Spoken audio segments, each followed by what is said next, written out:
Here with Coach John Parmenter of Ocoee High School outside of Orlando, west side we're told, at the NWCA convention. We're about to have a technique session here. In terms of being a Florida high school coach, what's it like to have the NWCA convention here in the Sunshine State? Oh, it's a great advantage to us. Travel costs are way down. We get to showcase our state to other coaches across the country.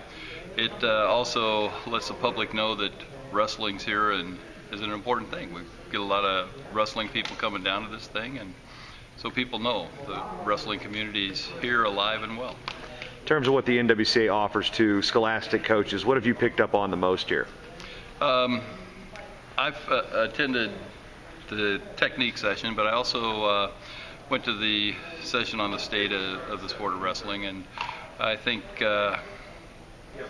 hearing that we're all concerned is a big thing. I think we need to work on getting our direction focused all together as opposed to separate entities. In terms of the wrestling in Florida, you say, you know, there's wrestling here. Obviously, you guys are glad that the convention's here and you're glad to showcase the fact Florida's long and strong in wrestling. But what are some things you've picked up maybe from other coaches along the way, whether it be college or other high school coaches, maybe at the high school session with Daryl Weber and Russ Cozart, or even some of the college sessions? Well, I think the big thing is I managed to get 2 guys into college this year just based on the relationship I developed at last year's conference. Having that ability to make that next step for my kids is really, really important.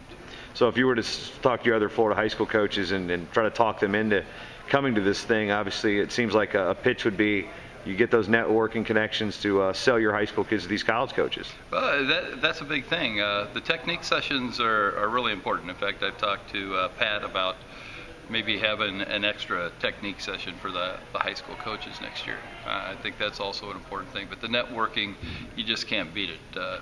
I've managed to get a couple more matches lined up because working with the high school coaches, I've developed the relationship with several of the college coaches so that I can call them and say, hey, I've got this guy that might fit into your program.